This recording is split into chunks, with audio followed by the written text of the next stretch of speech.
Hello everyone and welcome to the Physio World. So in this video we will discuss about Esfinirta MPT Entrance MCQ 2023 question number 40.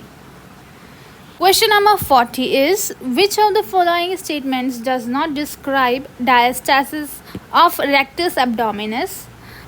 इनमें से कौन सी जो statement है वो डायस्टासिस recti के बारे में नहीं बताती? So options are A, widening of the linea alba, B, condition associated with pregnancy, C, the presence can be palpated in the groin, D, the presence can be palpated near the umbilicus.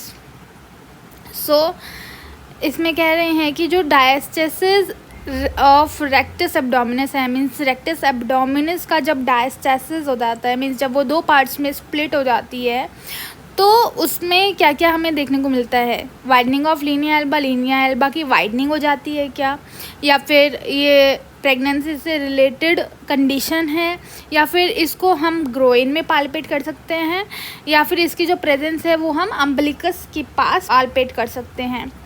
So let's see.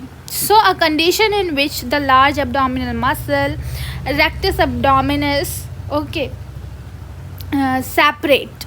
So diastasis recti is common in women who are over 35, deliver a high birth weight of baby, or have a multiple pregnancy. It's usually most noticeable right after delivery. It occurs in middle-aged and older men with abdominal obesity.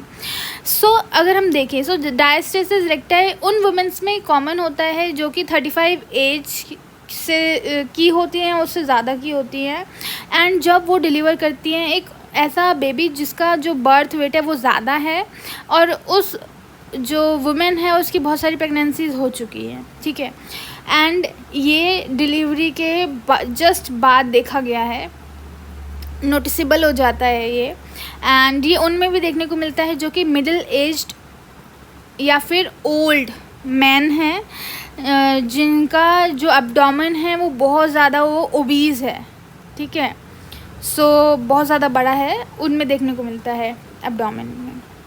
So I hope if you can see this is normal stomach with no diastasis recti. सो जहाँ पे जो rectus abdominis का जो centre portion होता है, ठीक है, उसको बोलते हैं लीनिया एल्बा, ठीक है, एक straight line through the naval अगर आप मानोगे तो that is Linnaea Elba. And जब डायस्टेसिस रेक्टाई होता है तो आप देख रहे होंगे जो रेक्टस एब्डोमिनस है वो टू पार्ट्स में स्प्लिट हो गया. Okay, so this is diastasis recti. यहाँ पे भी वही शो किया गया है, ये नॉर्मल एब्डोमेन है, and this is diastasis recti. ये पाल्पेबल होता है अम्बिलिकस के पास. If you can see this is the umbilicus region, okay, and not in the groin.